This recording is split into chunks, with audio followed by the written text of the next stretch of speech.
25 tahun yang lalu, Boris Nikolevich Yeltsin mengundurkan diri, menyerahkan kekuasaan kepada Anda, dan berkata kepada Anda, jaga Rusia. Nah, setelah 25 tahun menurut Anda bagaimana? Putin baru saja melakukan tanya jawab akhir tahun, dan itu sama sekali tidak berjalan sesuai rencana. Warga Rusia menghadapi dia dalam setiap topik. Perang Ukraina, ekonomi, dan tentu saja sensor di dalam negeri. Sepertinya Putin menghabiskan sebagian besar waktunya hanya meminta maaf atas semua kesalahannya, tapi pertanyaan ini adalah yang paling mengungkapkan dari semuanya. Tentara Rusia ditawari bonus besar jika bergabung. Saat dia ke garis depan, dia tewas dan keluarganya tak mendapat apapun dari janji yang diberikan. Nah, salah satu keluarga itu benar-benar menghadapi Putin secara langsung di televisi nasional. Lihatlah. Saya adalah seorang janda dari prajurit yang gugur. Kami tinggal di kota Novosibirsk. Dan kami berdua memiliki anak yang tersisa berusia 4 dan 6 tahun. Jadi pertanyaannya, saat ini saya tidak akan menerima pensiun prajurit yang gugur maupun tunjangan lainnya. Suami saya meninggal dunia pada Januari 2024. Pada tanggal 10 Desember tahun itu, saya menerima akta kematian. Dan udah tahu setahun berlalu sejak satu dan kami masih belum menerima pensiun ini. Bisakah waktu pertimbangan untuk permohonan-permohonan ini dipercepat sehingga pensiun karena kehilangan pencari nafkah dapat diberikan tepat waktu? Seharusnya diberikan tepat waktu. Christina, pertama-tama saya ingin meminta maaf kepadamu atas keterlambatan besar dari layanan terkait ini.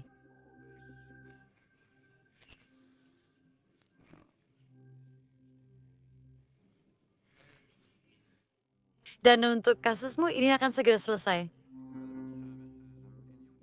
Putin berkata, itu adalah sebuah kesalahan dan dia akan memperbaikinya, dan sejujurnya saya percaya padanya. Saya yakin wanita ini akan mendapatkan apapun yang telah dijanjikan kepadanya karena dia bisa tampil di televisi nasional dan memohon kepada Putin untuk mendapatkan apa yang memang menjadi haknya. Tapi bagi jutaan warga Rusia lainnya yang mengalami nasib serupa, bagi mereka keterlambatan pembayaran bukanlah sebuah kesalahan, melainkan memang ciri dari sistem yang dibangun oleh Putin. Rusia sedang kehabisan uang. Dan itulah sebabnya pemerintah terus mencari-cari alasan agar tidak membayar para tentara seperti yang dijanjikan oleh Putin.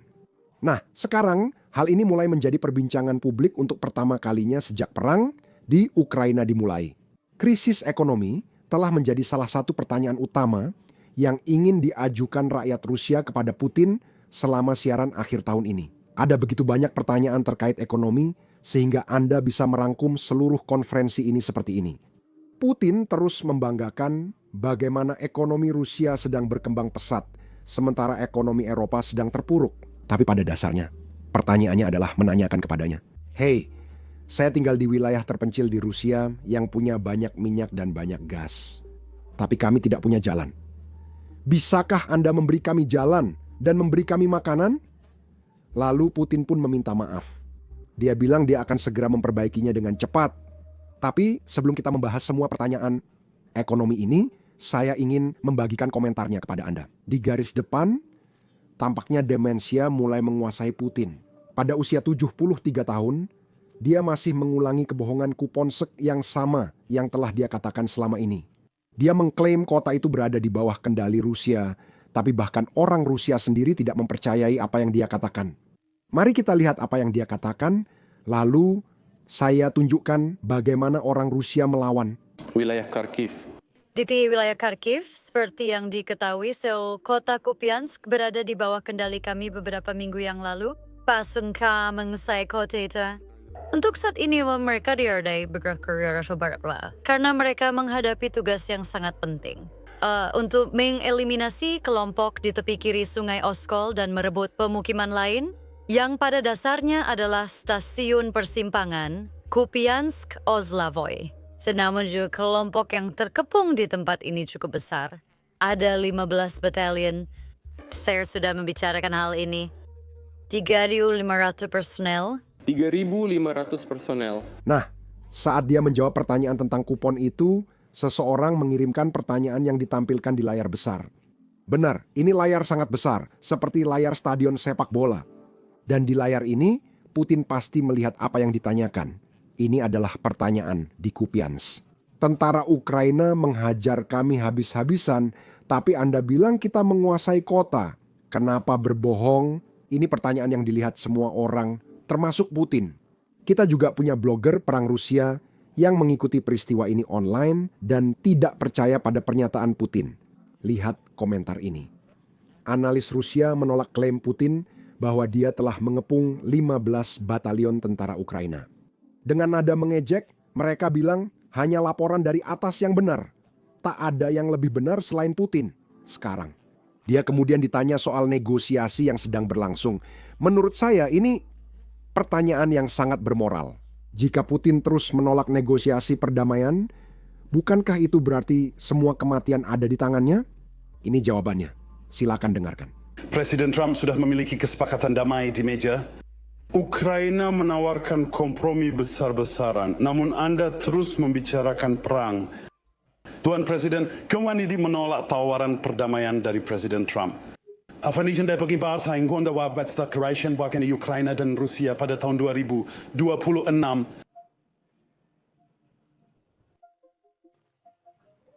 Kami tidak menganggap diri kami bertanggung jawab atas kematian orang-orang. Bukan kami yang memulai perang ini. Perang ini dimulai setelah kudeta yang bertentangan dengan konstitusi, kudeta bersenjata yang terjadi pada tahun 2014, dan dimulainya pertempuran oleh rezim Kiev terhadap rakyat mereka sendiri di tenggara Ukraina. Dari pihak kami tidak sampai mengakui otonomi kemerdekaan dari Republik Donetsk dan Luhansk yang saat itu memisahkan diri. Dan setelah kami dikhianati dan kesepakatan Minsk tidak dijalankan, kami terpaksa menggunakan angkatan bersenjata untuk mengakhiri perang yang telah dimulai oleh rezim Kiev dengan dukungan negara-negara Barat. Dan Presiden Trump sedang melakukan upaya serius untuk mengakhiri konflik ini, menghentikan konflik ini.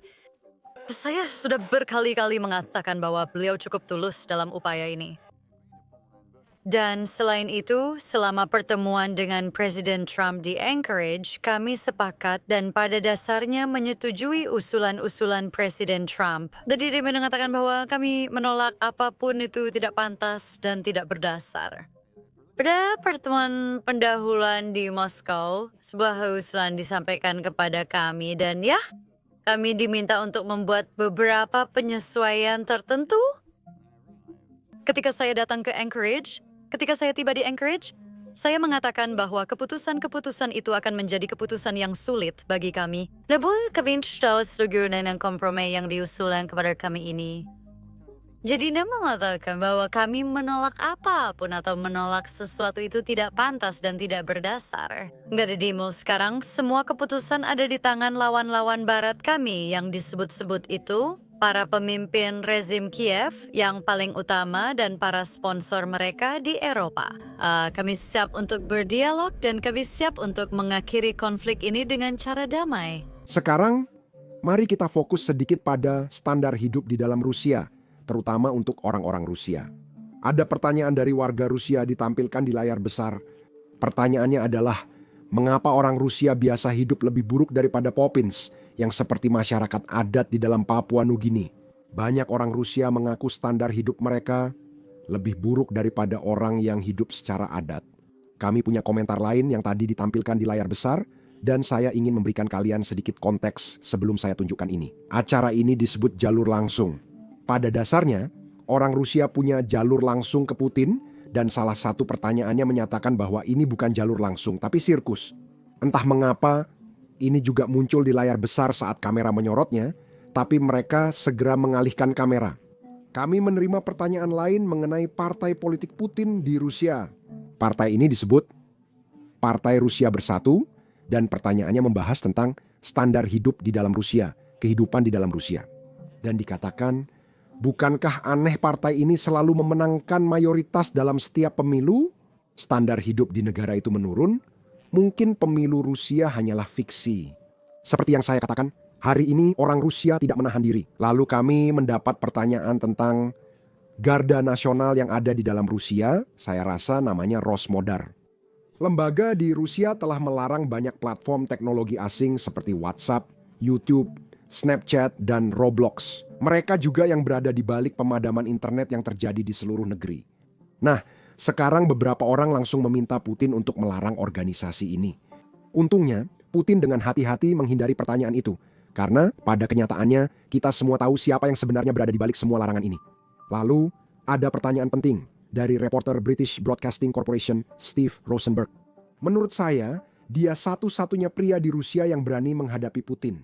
Setiap tahun dia mengajukan pertanyaan tajam, dan tahun ini, inilah pertanyaannya. Silakan dengarkan. Steve Rosenberg. Ispernian mata tahu masa depan tentang masa depan Rusia. Masa depan seperti apa yang Anda rencanakan, yang sedang Anda bangun untuk negara Anda dan rakyat Anda seperti sekarang ini?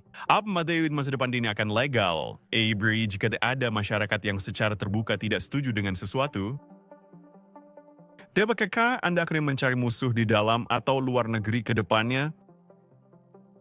Apakah akan ada pemutusan koneksi seluler, internet seluler? Apakah akan ada operasi militer khusus yang baru? Mungkin Rusia akan berada di berang. Agak suka ingat Anda yang harus mengertikan bahwa masa depan ada di tangan kita semua. Namun faktanya soal kekuasaan di Rusia ada di tangan Anda. Itu berarti bahwa masa depan juga seperti apa jadinya. Apakah akan menjadi kelanjutan dari apa yang kita lihat sekarang? Terima Berkov. Bagaimana masa depan Rusia? Apakah kita akan menghukum secara hukum atas tindakan orang-orang yang tidak setuju dengan rakyat? Apakah dikin menghukumnya? Dari kamu udah tahu ya, ada undang-undang yang sedang dikritik tentang agen asing. Rekan terhormat, saya ingin menarik perhatian Anda pada fakta bahwa kita bukan yang menciptakannya. Undang khusus ini ada di beberapa negara bagian di Amerika Serikat. Undang-undang ini diperkenalkan pada tahun 30-an abad ke-20. Semua undang-undang ini, termasuk undang-undang di Amerika Serikat, jauh lebih keras. Ada pertanggungjawaban pidana hingga hukuman penjara. Sekarang saya ingin segera memperjelas apa yang baru saja dikatakan Putin. Memang benar, negara-negara barat memang memiliki undang-undang agen asing seperti yang dibicarakan Putin. Tapi saya yakin itu sangat berbeda dengan yang ada di dalam Rusia. Sekarang, saya kurang tahu tentang negara Eropa, jadi saya tidak akan banyak bicara soal mereka. Namun di Amerika Serikat, hukum sangat berbeda dibanding di Rusia. Di Amerika Serikat, Anda harus mengungkapkan jika Anda menerima dana asing dan terlibat dalam lobi politik. Undang-undang ini tidak melarang kebebasan berbicara dan tidak memberi label pada jurnalis, seniman maupun lembaga swadaya masyarakat. Selain itu, undang-undang ini tidak berlaku untuk kritik terhadap Amerika Serikat.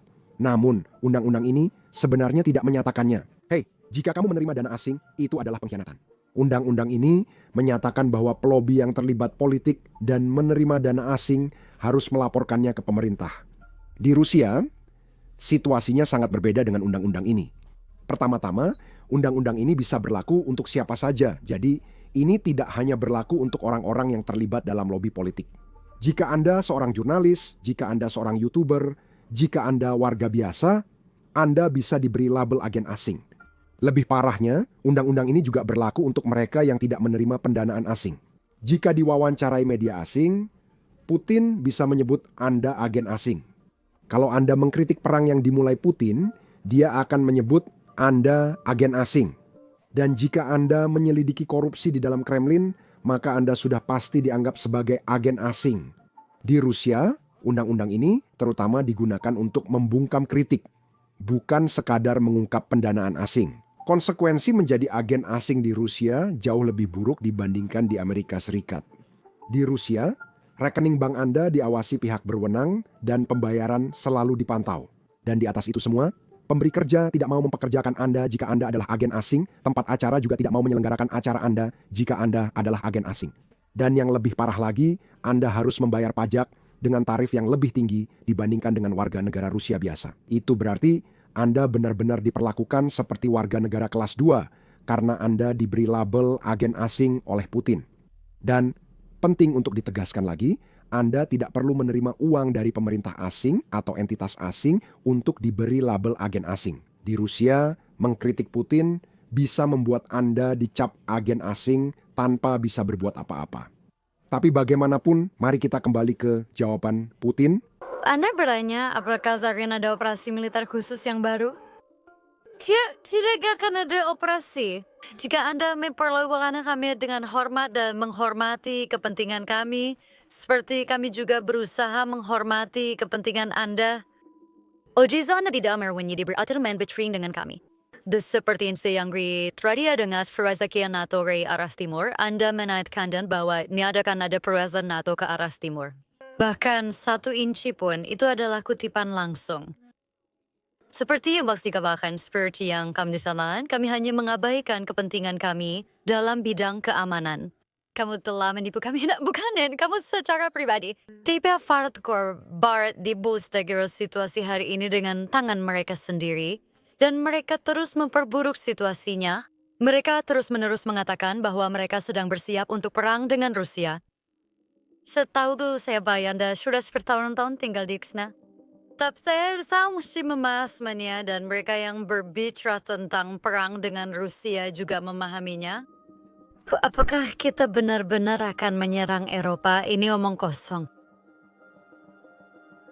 Saya pribadi mengenal Sekretaris Jenderal NATO saat ini, mantan Perdana Menteri Belanda. Saya dulu sering berkunjung ke Belanda. Dan dia adalah orang yang cerdas, pintar, sistematis, dan efisien. Sangat efisien. Dia dulu adalah Perdana Menteri yang efisien karena ekonomi Belanda dalam kondisi baik, dan ini sebagian adalah jasanya. Tapi sekarang dia bicara omong kosong. Kenapa kamu bicara omong kosong tentang kemungkinan perang dengan Rusia? Merefleksi bersiap-siap, mempersiapkan diri untuk perang dengan Rusia. Apakah kamu bisa membaca? Baca saja strategi baru itu. Strategi Keamanan Nasional Amerika Serikat. Dan di situ tertulis bahwa Amerika Serikat adalah pemain kunci, pendiri, dan sponsor utama NATO. Dan sebagian besar pendanaannya berasal dari Amerika Serikat, begitu juga dengan perlengkapan, perangkat keras, dan senjatanya. Dari strategi baru Amerika Serikat, strategi keamanannya. Rusia tidak disebutkan sebagai musuh, sebagai target, sementara Sekretaris Jenderal NATO sedang mempersiapkan diri untuk perang dengan kami. Kenapa? Jadi, apakah dia bisa membaca? Kom siarbis provocator NATO berlam Rusia, onda berperinga-ringa Rusia. Pada saat yang sama, negara tulang punggung NATO tidak menganggap kita sebagai musuh. Saya agak mempertanyakan tingkat kompetensi profesionalnya. Salah satu masalah membuat video seperti ini adalah kami menampilkan banyak serangan drone meski tidak ada manusia atau tentara Rusia yang terluka. YouTube sering mendemonetisasi atau membatasi video seperti ini. Bahkan dalam seminggu terakhir, kami memiliki 4 video perang yang didemonetisasi menurut YouTube. Menampilkan serangan drone atau rekaman garis depan tidak ramah bagi pengiklan sehingga video tersebut dibatasi. Tapi inilah kenyataan dari peperangan modern. Dan inilah perang yang sedang dihadapi dan coba untuk bertahan oleh orang-orang Ukraina. Kami yakin penting meliput semua ini sehingga kami meluncurkan platform sendiri, dasar-dasar bisnis. Kami membangunnya dari awal sehingga kami tidak memiliki batasan apapun. Kami tak perlu mengaburkan serangan drone, rekaman garis depan, atau pangkalan udara Rusia yang hancur. Kami juga tidak menayangkan iklan di situs ini. Jadi, kami tak perlu menyensor diri hanya karena pengiklan tidak suka liputan kami. Kami tidak mendanai situs ini melalui iklan, kami mendanainya melalui dukungan Anda. Jadi, jika Anda adalah seseorang yang tertarik dengan liputan seperti ini, jika Anda ingin menonton video tanpa sensor dan konten bonus yang tidak ada di YouTube, bergabunglah di basicsinsider.com. Anda bisa klik tautan di deskripsi atau scan code QR di layar. Dengan bergabung, Anda bisa menonton semua konten yang sudah kami unggah dan semua video yang akan kami unggah di masa depan. Anda juga mendukung liputan dan channel kami. Terima kasih. Saya Sam, sampai jumpa di video berikutnya.